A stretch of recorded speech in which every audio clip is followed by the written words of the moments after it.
Hi, I'm Jocelyn Kochi, and the piece I'd like to share with you today is called Brave the Warrior, and it comes from a collection called Danger Zone, which are 12 atmospheric pieces for early to late intermediate piano. It's published by Wirrapeng and available from australiancomposers.com.au. I wrote this piece specifically to appeal to the wants and needs of my younger students who were wanting to play the Battle of Camlin, which comes from the Camelot trilogy, which I wrote several years ago. The pieces are very driven, battle-style music, and they're very appealing to young people. The Camelot trilogy is too difficult, that's advanced level music, so I wrote this particular one to appeal at their level that they could play something similar. So I'll play this through and then I'll go back and discuss any teaching points.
So as you can hear, the bass, the left hand is all open fifths.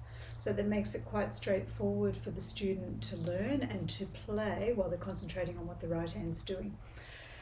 The right hand has, apart from the tied notes, the syncopation of the tied notes, the main problem you're going to come across is the triplets, which need to be played very evenly. 3 in a row, 3 in a row.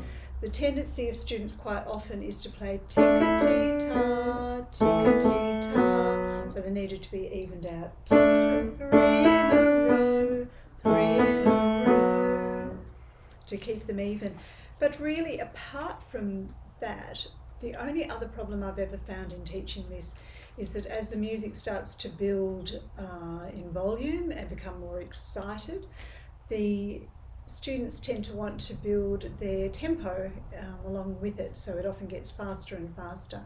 So I really just send my students home with a metronome for a week and ask them to keep it at that tempo throughout for 1 week every time they practice, and make a note on their music of where the places are that they're wanting to go faster but the metronome's pulling them back. Then the following week we can usually take the metronome away, and they've got the spots marked on their score of where they're going to have to keep an eye out and watch, so that they're more conscious of it. But really that's about the only problem that I ever find with this. It's quite straightforward to teach, it's quite straightforward to play.